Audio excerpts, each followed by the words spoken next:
Hello everyone, welcome to the channel informatics law. आज का हमारा टॉपिक है स्ट्रिक्ट लायबिलिटी, जो कि हम लॉ ऑफ टॉर्ट्स के सीरीज़ में स्टडी करने वाले हैं। नॉर्मली हमें ये पता है कि जब भी हमारी तरफ से कोई गलती होती है, कोई फॉल्ट होता है, तो हमें लायबिलिटी लेना होता है। अगर हमारी गलती से या हमारे जो फॉल्ट होते हैं उससे अगर किसी और इंसान का लीगल राइट वायलेशन होता है तो। बट कुछ ऐसे सिचुएशन भी होता है जहाँ पे हमारी डायरेक्ट कोई फॉल्ट नहीं होता है, बट नो फॉल्ट लायबिलिटी हमें लेना पड़ता है। किस तरह से? किसी थर्ड पर्सन की गलती की वजह से। ऐसे ही कुछ थ्योरीज है लॉ ऑफ टॉर्ट्स में, जैसे कि वाइकेरियस लायबिलिटी है, एब्सोल्यूट लायबिलिटी है, एंड एक और है दैट इज स्ट्रिक्ट लायबिलिटी, जो आज का हमारा टॉपिक है। स्ट्रिक्ट लायबिलिटी का जो थ्योरी है, ऐसा नहीं है कि इनिशियल पॉइंट से ही, जब से टॉर्ट लॉ का हमने शुरुआत समझा है तब से ही स्ट्रिक्ट लायबिलिटी नहीं था। ये जो प्रिंसिपल है ये रायलन वर्सेस फ्लेचर के केस से आया है, इवॉल्व हुआ है इस केस के बाद।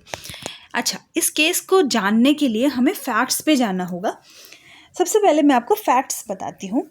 दो एडजेसेंट लैंड थे, एक लैंड में मिल था और एक लैंड में माइंस। एक मिल, जिस लैंड में मिल था उस लैंड में जैसे मिल का काम होता है, लाइक राइस मिल या पल्सेस मिल, उस वहाँ पे पानी का बहुत यूटिलाइजेशन होता है। और माइंस में क्या है, अच्छी तरह से आप समझिएगा इस पूरे फैक्ट को। माइंस में हो रहा है एक्सकैवेशन या डिगिंग का काम, माइनिंग का काम चल रहा है वहाँ पे।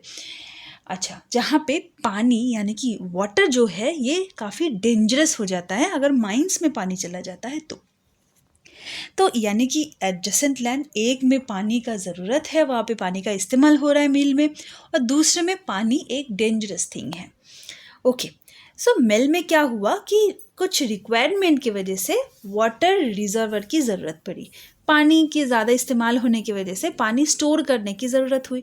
तो मिल के ओनर ने क्या किया, उन्होंने कुछ इंडिपेंडेंट कॉन्ट्रैक्टर्स को हायर किया और इंडिपेंडेंट कॉन्ट्रैक्टर को बोला कि हमारे लिए एक रिजर्वर यानी कि pond type, lake, artificial lake type बना दीजिए और वहाँ पे पानी हमें स्टोर करना है। कॉन्ट्रैक्टर्स ने रिजर्वर बना दिया, पानी रिजर्वर सूख गया और वहाँ पे जैसे ही पानी फिल किया गया, रिजर्वर के नेग्लिजेंस की वजह से कुछ वहाँ पे माइन शैफ्ट्स थे, होल्स थे मिट्टी के नीचे से, वो पानी जैसे ही फिल किया गया रिजर्वर में, वो पानी पहुँच गया माइंस में, जो कि एडजेसेंट लैंड में ही था। मिल के लिए पानी एक बूंद था, है ना, ज़रूरत की चीज़ थी। बट यहाँ पे क्या हुआ, मिल वालों के लिए सेम चीज़ एक कर्ज बन गया। यहाँ पे क्या है कि माइन में जैसे ही पानी पहुँचा, माइन में पानी पहुँचने की वजह से क्या हुआ कि माइंस में जब मिट्टी के नीचे पानी पहुँचता है तो वहाँ पे एक डेंजरस गैस फॉर्म हो जाता है जो माइनर्स के लिए लाइफ थ्रेटनिंग होता है। इसके अलावा भी माइंस में माइन वालों को बहुत ज़्यादा नुकसान हो गया, हम कह सकते हैं करोड़ों का नुकसान हुआ। और माइन वालों ने मिल वालों के अगेंस्ट में केस फाइल किया। मिल वालों ने क्या बोला, मिल वालों ने ये बोला कि हमारी तो कोई गलती नहीं है, हमने दिया था इंडिपेंडेंट कॉन्ट्रैक्टर्स को, उन्होंने हमारे लिए काम किया है, रिजर्वर बना दिया है, तो उनकी नेग्लिजेंसी की वजह से हम क्यों कंपेंसेट करें, हमारा क्या लायबिलिटी है। लेकिन कोर्ट ने ये हिल्ड किया है कि नहीं, रिजर्वर बनाया गया था माइन मिल वालों के लिए, तो यहाँ पे जो केस है ये स्ट्रिक्ट लायबिलिटी का केस आएगा। प्राइमा फेसी जिनकी जो होते हैं उनके ऊपर लायबिलिटी होती है, यानी कि रिजर्वर किसके लिए बन रहा था, प्राइमरीली देखा जाए तो मिल वालों के लिए बन रहा था। दिस इज़ इररिलेवेंट कि उन्होंने किससे बनवाया, क्या किया, राइट। तो यहाँ पे कोर्ट ने एक न्यू थ्योरी इवॉल्व कर दिया जिसका नाम है स्ट्रिक्ट लायबिलिटी।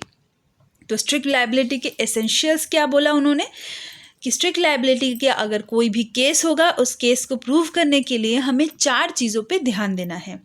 फर्स्ट थिंग कि आप अपने लैंड में non natural use of land कर रहे हो या फिर कोई डेंजरस थिंग लेके आ रहे हो।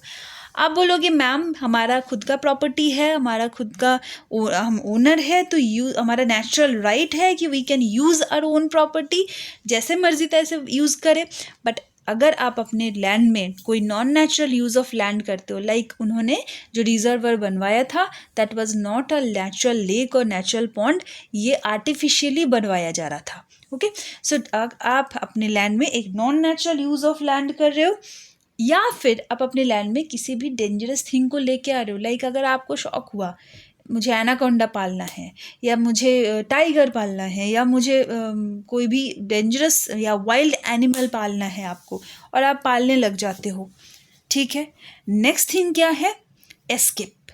वही चीज़ अगर एस्केप होता है या लीक होता है, आप एस्केप के साथ साथ लीक वर्ड भी यूज़ कर सकते हो, क्योंकि यहाँ पे पानी लीक हुआ है। अब बोलोगे मैम पानी तो कोई डेंजरस थिंग नहीं है, बट जैसे मैंने आपको बताया माइनर्स के लिए पानी डेंजरस थिंग हो गया, क्योंकि माइंस में पानी चला गया मिट्टी के नीचे, तो उस टाइम पे फिर पानी डेंजरस थिंग है। प्लस उन्होंने non natural use of land में किया है। हम अगर इस रायलन वर्सेस फ्लेचर के केस के साथ अगर हम मैच करें इन चारों एसेंशियल्स को, तो हम देख सकते हैं कि ए एंड डी दोनों पॉइंट यहाँ पे मैच होता है।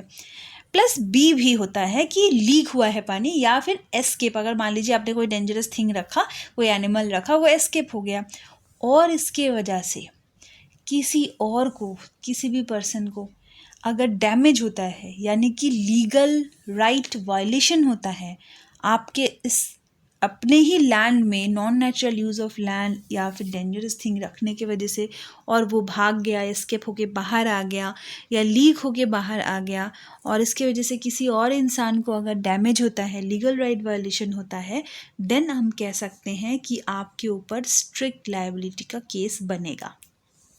Okay, so these 4 things are the essential to prove a case of strict liability। यहाँ पे मैंने एक्सप्लेन भी कर रखा है। आप देखिए, डेंजरस थिंग अगर आप रखते हो तो रायलन वर्सेस फ्लेचर के केस में आप देख सकते हो a large body of water क्या था, एक डेंजरस थिंग था। इसी तरह से अगर मान लीजिए आपके लैंड में अगर आप ऐसा कुछ मशीन या आप कुछ ऐसे रख रहे हो जिसकी वजह से बहुत वाइब्रेशन हो रहा है, आपके नेबर को परेशानी हो रही है, या आपने कोई इलेक्ट्रिसिटी इस तरह से यूज़ कर रखा है, या कोई गैस यूज़ कर रहे हो जिसकी वजह से दूसरों को प्रॉब्लम हो रही है, या सीवेज का प्रॉब्लम, एक्सप्लोसिव्स रखने की वजह से, या रस्टी वेयर्स वगैरह रखने की वजह से, anything can be the reason. अगर वो डेंजरस है और non natural use of land आपने किया है अपने ही प्रॉपर्टी का, फिर भी आप पे केस आ सकता है, और वो चीज़ एस्केप हुआ है। That is also very important. अगर आपने रखा बट आपने ध्यान से रखा, किसी के पास नहीं गया, वाटर या गैस या एसिड या बेस एनीथिंग या इलेक्ट्रिक वेज अगर आपने रखा but that is in his own place, कोई एस्केप नहीं हुआ, लीक नहीं हुआ, then there is no liability. यहाँ पे क्या है कि चारों चीज़ जो है वो आपका पूरा होना चाहिए, एक भी मिसिंग है तो नहीं आएगा कोई केस, ठीक है। नेक्स्ट क्या है? डैमेज। डैमेज होना आपको पता है, मैंने कॉन्स्टिट्यूएंट्स या एसेंशियल एलिमेंट ऑफ टॉट मैंने आप लोगों को पढ़ाया है सेपरेट वीडियो में, आपने वहाँ भी देखा है कि लीगल राइट वायलेशन होना कितना इम्पॉर्टेंट है, राइट। तो so there should be a damage, किसी और को डैमेज नहीं पहुँचा है तो कोई दिक्कत नहीं है।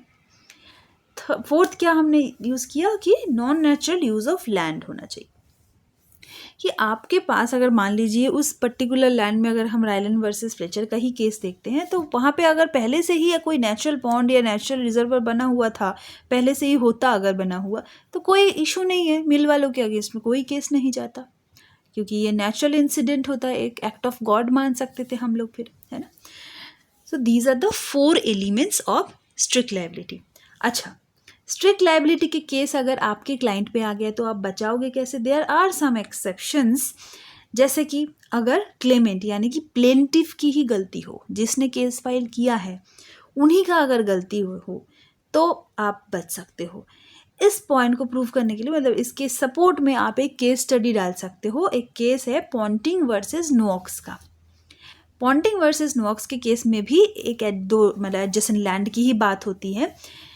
यहाँ पे क्या होता है कि एक घर में, 2 एडजेसेंट लैंड में दोनों घर होते हैं, एक घर में घोड़ा होता है एक, और दूसरे घर में क्या होता है, कुछ उन्होंने गार्डनिंग वार्डनिंग कर रखा होता है जहाँ पे कुछ पॉइजनस ट्री, कांटेदार ट्री, प्लांट्स वगैरह ये सब वो लगा के रखते हैं।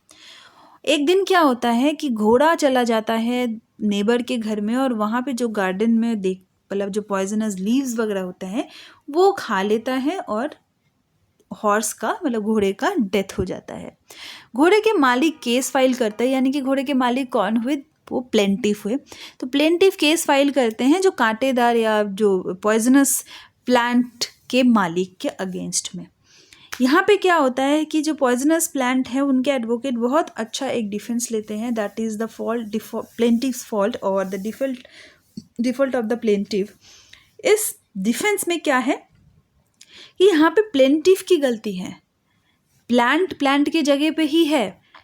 Okay, non natural use of land हुआ है, डेंजरस थिंग है, उन्होंने अपनी प्रॉपर्टी में रखा है, बट यहाँ पे क्या है, डेंजरस थिंग जो है दैट इज द लीव्स, ये एस्केप या लीक होके घोड़े के पास नहीं गया था, घोड़ा खुद आया था पॉइजनस ट्री के पास।